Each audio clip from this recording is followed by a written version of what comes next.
بسم اللہ الرحمن الرحیم۔ ذی الحج کا چاند نظر آنے سے لے کر ایام تشریق کی آخری دن تک، یعنی 13 ذی الحج کو سورج غروب ہونے تک تکبیرات متعلق پڑھی جاتی ہیں۔ اللہ اکبر، اللہ اکبر، اللہ اکبر، اللہ اکبر، لا الہ الا اللہ، اللہ اکبر، اللہ اکبر، وللہ الحمد۔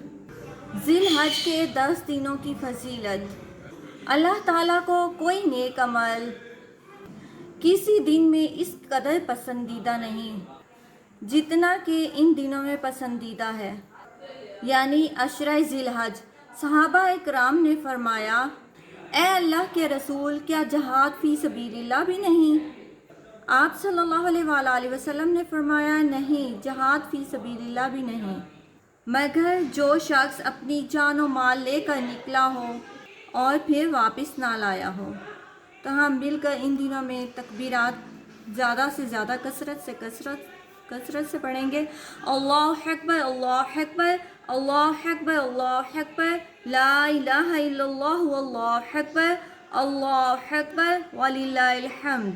اللہ پاک ہم سب کی عبادت اپنی بارگاہ اقدسی میں قبول و منظور فرمائے۔ جزاک اللہ۔